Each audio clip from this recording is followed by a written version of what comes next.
Marcus.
And I'm back with M. David Litwa once again, and we're going to talk about some more early Christianity, early Christianity, and this time it is a Marcus Magus, and I don't know much about him, but M. David Litwa does, so we're just going to throw it over to you, and let's get into this.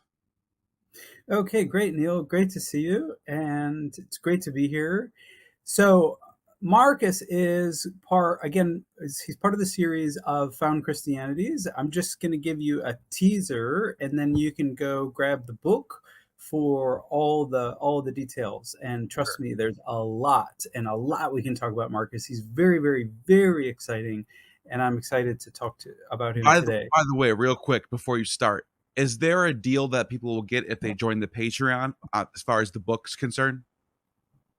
Absolutely. Yeah. So if you join the Patreon, you'll have access to a code which will give you 20% off the book Found Christianities. You'll also find there my first book, which is like $126 on Amazon currently, and a bunch of other stuff. So right. Join us. There you go. All right. Well, I'm just going to work from the PowerPoint here, and Marcus the Valentinian is, as I said, one of the most important of the Valentinian Christian thinkers. Now, I call him Marcus the Valentinian. You will often, as Neil has already said, hear him referred to as Marcus Magus. And the reason why I don't refer to him as Marcus Magus is because, just like Simon Magus, this ossified title Magus, which means something like magician or quack, is sort of like an ossified heresiological like title. Okay, so it's as if we referred to Conan the Idiot. I mean, so I don't I don't refer to Marcus as a Magus. You can, if you're comfortable, that's fine. I'm not preventing you from doing that. Totally fine with me. But for me, it's really important to give these folks the benefit of the doubt and to approach them from as neutral and scholarly perspective as we can. So that's where I am. Now, the reason why Marcus is so important is, in the wake of Valentinus, Valentinus was in Rome, probably lived there until about 160. Valentinus never left the broader church networks, okay? The early Valentinian Christians were part of the Roman church, okay? They didn't form a separate church. They were an inner circle in the larger church network, okay? Now, again, this is the days, long before popes, long before most of the creeds, long before church councils, okay, they were part of it. The reason why Marcus is important is because he creates sustainable, independent Valentinian church movements that are just simply Valentinian churches in the region of Western Turkey and southern France. So they recognize themselves as independent and self-sustaining communities that have their own liturgies. Okay, and that is, your basic definition of a church movement. Now, I said before that, but calling him magus just repeats a heresiological slur. It's better to say that he was a daring and innovative religious entrepreneur. Okay, at least that's some way to get at a more neutral way of understanding who he was, right? Sure. Rather than, as is so often you'll find on the internet and even in books, he's simply dismissed as, a trickster or some guy, making magic. So he is also very famous for number theory, and he's probably the greatest early Christian advocate of mystical number theory. And he believed that numbers showed the mystery of the Godhead. Okay, that's the basic idea for him. He's not completely original. I mean, numbers and number theory is in the Bible. Hence, we find 666. We find a very specific number of fish that Jesus catches in the Gospel of John.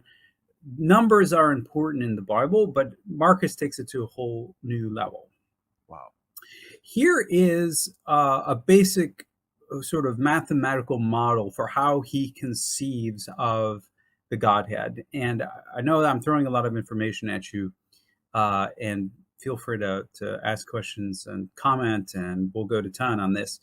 So first, Marcus envisioned, and he was using Neo-Pythagorean mathematics, okay, which I've talked about earlier on my Patreon. In Neo-Pythagorean mathematics, all reality begins with a super divine principle, who is sometimes called the One. And this super divine principle gives rise to the first two numbers, a dyad. And a dyad is made up of a monad and a dyad. And this monad and dyad give rise to a tetrad, or in Greek, a tetraktis. And this tetrad is doubled so that it forms a group of 8, a set of 8. And after further evolution of the Godhead, from this set of 8, there emerges a set of 10, the decad, and a set of 12, the dodecad, which creates a total of 30. And all of these entities, which Marcus called eternities, sometimes called aeons, make up the fullness of the Godhead. Now, sometimes you'll hear the heresiological slur, and sometimes it's repeated in scholarship, that Marcus, among other Valentinians, believed in 30 gods, or sometimes, they say that it's more, but that's not really the case. All of these eternities are consubstantial in the sense that they all share the same essence. And if Marcus were here, he would still, with other Christians, indicate that he believed in a single principle of the Godhead, which he would refer to as the fullness. And within the fullness, the origin of all the other eternities is the transcendent One. Okay, so there's no doubt that he would be urging that he was a believer in a single deity. But for him, the deity is a fullness, a plenipotentiary, and deity unfolds, okay? And the way it unfolds in a systematic number pattern.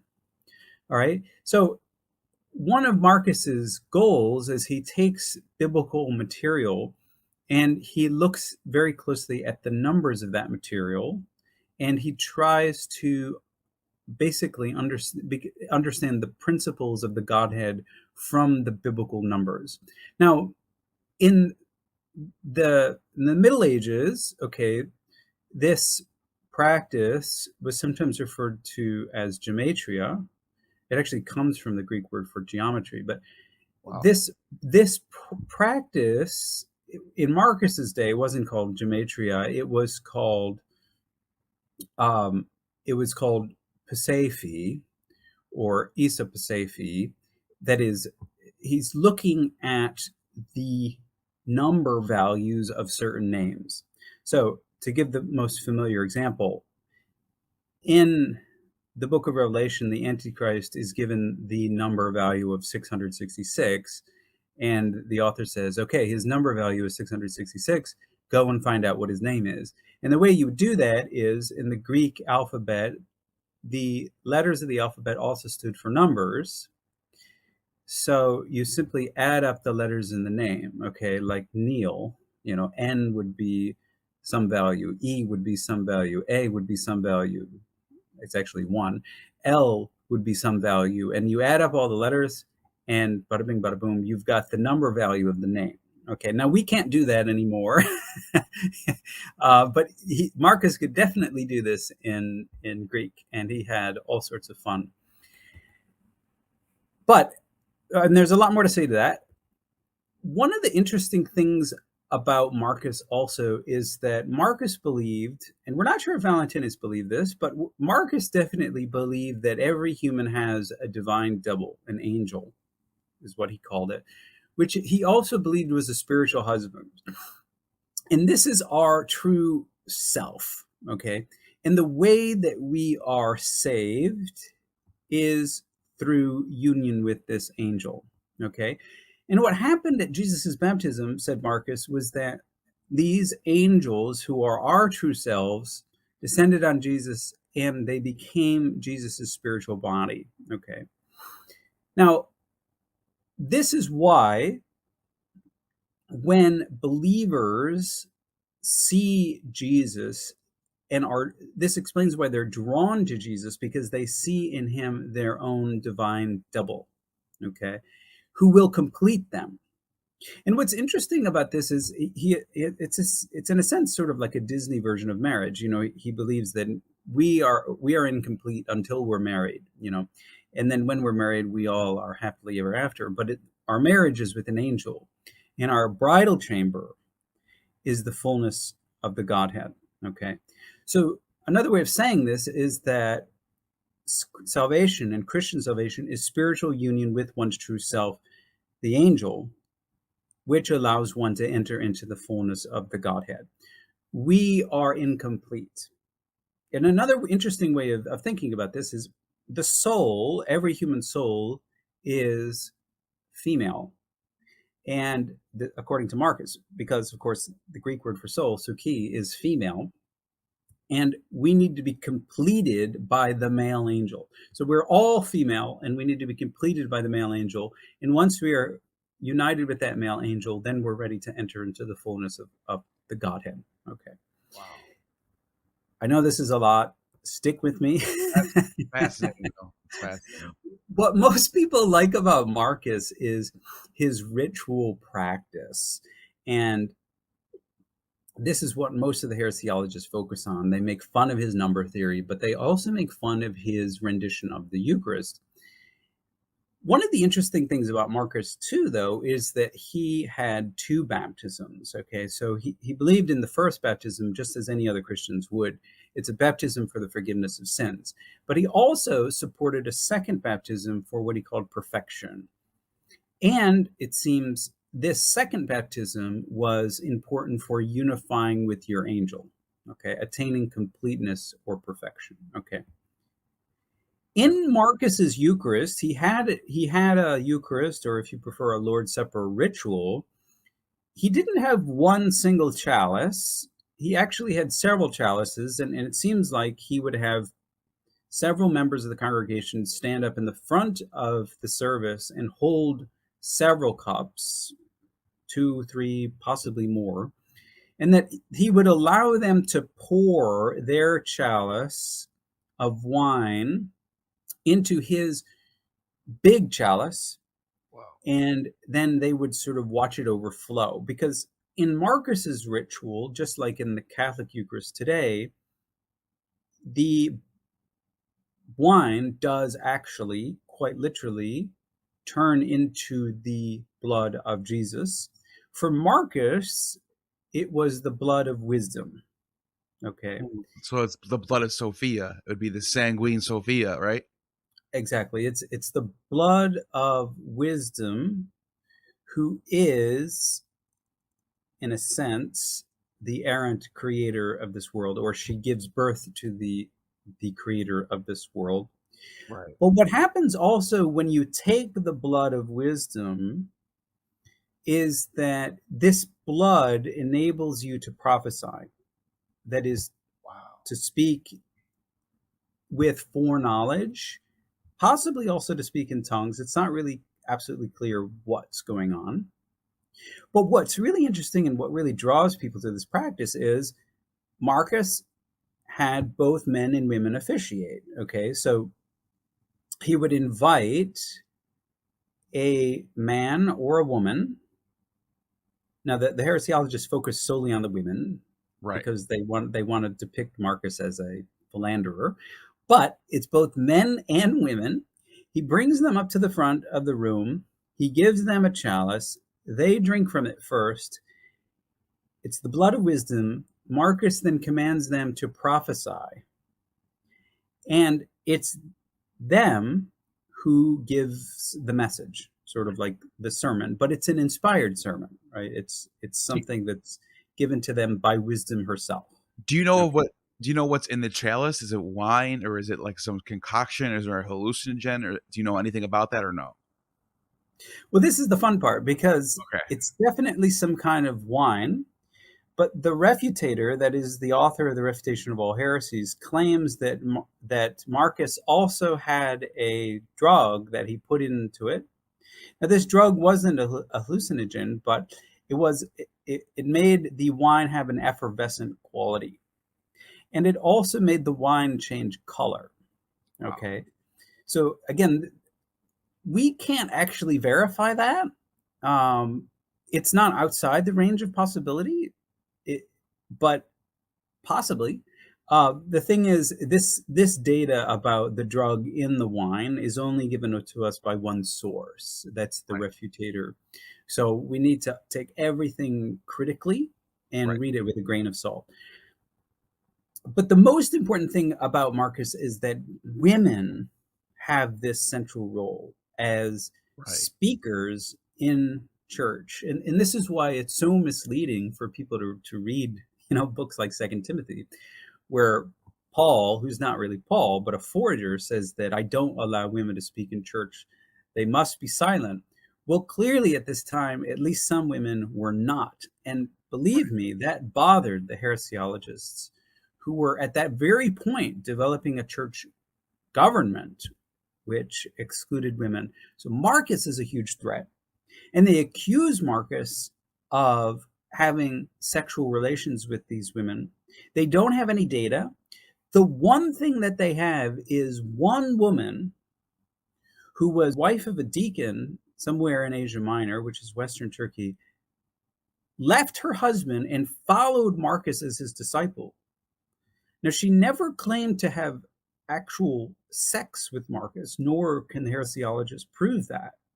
But she was a devoted disciple of Marcus. And then, after perhaps months, perhaps even years, she was forced back, sort of cajoled back, into her old church network. And she was made to repent and to make confession. And then this story arose of Marcus as this philanderer. But it's very important to read this material critically. Marcus himself, it's very unlikely in that culture that he would have been committing adultery, okay, with other people's wives. That would have been absolute, you know, no, okay. Now, that's not to say that, I mean, the fact is we don't know, but we Right. also have to not trust the slurs and the attacks that are made on Marcus and his community. if we read the actual words of Marcus, and we actually have one of his Eucharistic prayers, Oh, nice. this isn't actually a sex crazed magician. This is a very seems to be a very devoted uh, worshiper of Jesus in his own way. He writes, "May grace, who is before all things unthinkable and unspeakable, fill your inner self and increase in you her own knowledge by planting the mustard seed in good ground." Oh, wow. This is the prayer, or one of the prayers, that Marcus would speak before he would bless the cup. And it's one of those very few moments where you get his actual words. And so these become the sources that are so important, rather than the surrounding hate speech which was directed against Marcus. Because, like so many, Marcus and his writings don't survive except in these heresiological handbooks. One of them being the Refutation of All Heresies, where you can read in the original Greek a section of his number theory, and I've got that translated, so you can look that up. That's in the Refutation of All Heresies on my Amazon page, and go from there. So I'll end here, because there's actually so much more, but I just want to give a teaser. Yeah. So I'll just, Neil, if you have any more questions or something I should clarify, feel Yeah. free to jump in. Just a couple. I don't want to give. I do want to mention that there's more on this that people can join your Patreon and or buy the book, and there's a lot more for this, but without getting too much into more than what you're trying to give out. Just questions on what you said. The gematria thing. Um, is it more? Do you think that it's more focused on the Pythagorean, Neo-Pythagorean mindset of the number theory, or is it just the Hebrew gematria thing, or is it a little bit of both? What do you think about that? Well, so what happens in Kabbalah happens hundreds and hundreds of years after Marcus. It turns out that it's mostly a Greek practice that Marcus Wow. is using. Now, that's not to say that, I mean, Hebrew is also, if you look at the Hebrew alphabet, the letters also stand for numbers. So you could do uh, Seifi and in Hebrew, but it's mainly a Greek tradition, and it's very, very, very common. So, for instance, Marcus calculates the number of Jesus's name as 888. I was just going to ask you that. I was just going to ask if that was the number for Jesus, that was true or not, and you just Yeah. So so it. in Greek it adds up to 888. He also calculates, and then he has all sorts of speculation about why you have three eights and so on and so forth. He also calculates. He's interested in the total of Jesus's name. He's interested also in the actual letters, which in Greek is it's 6 letters making up Jesus's name. And he does this for other words too. The word amen calculates to 99, Yeah. and uh, he calculates also the word for dove in Greek, perstera, which is 801. Oh, And wow. then he tries to show you what these numbers actually mean, what their theological significance is, and what the text is hinting at. It's sort of like a biblical code where God is hidden the real truth inside the numbers Yeah. for the names of biblical characters. It makes you wonder if they knew anything about the golden ratio, but I don't think that was discovered yet. But I don't know if you're familiar. It's like that phi with that looks like a square, spiral. But Uh-huh. I don't know if that was discovered. I think that was discovered later on. But I was just it makes you wonder if they knew about stuff like that in a different, I don't know, in their own way or not. But as far as the Jesus thing for being 888, I wonder. It makes you wonder if there's some sort of because that's such a perfectly tuned number. Like it almost is like, how does it pan out that way? If his name, if he's a real person, he's a guy, how does his name turn out to be exactly 888? And it's, I don't know. What do you think? Do you think that's like designed that way? Is the name Jesus Christos? Like Well, it's it's just Jesus. Yeah, yeah, just Jesus alone is 888, 888. oh, okay. It's not. Well, actually, Marcus does Christos too, but I wouldn't say that the actual number is surprising. As we mentioned before, 666 also seems like a nice round number, Right. and that simply adds up to Kaiser Nero. But That's you have to use Hebrew letters for that one. yeah. um, so yeah, it's I mean, the trick here is that some of this can seem a little bit arbitrary. Some of this gives the impression of looking more systematic than it actually is, or more neat, shall we say. Right. The fact is, de- depending on which language you're in, like if you switched over to Hebrew, Jesus would no longer add up to 888. That only works in Greek. Right. So there's some tricks here that, yeah, just your audience should be aware of. But Marcus, because he's a native Greek speaker, runs with this number 888. And if you want to figure out his take on 888, go read that section in the Refutation of All Heresies, or there's a Latin version of that in Irenaeus's Against Heresies. Interesting. Trying to think, it was the other thing I was going to ask you was oh, the mustard seed thing. Do you think that's a play on the parable that's in the Gospels? Absolutely, absolutely. Marcus knows the Gospels back to front like the back of his own hand. He knows it, and he's picking out symbols like the mustard seed, like the dove at Jesus' baptism, Right. and so many other things that he is then reinterpreting in a higher sort of theological significance, and then training his disciples who are eager for that higher knowledge and wisdom.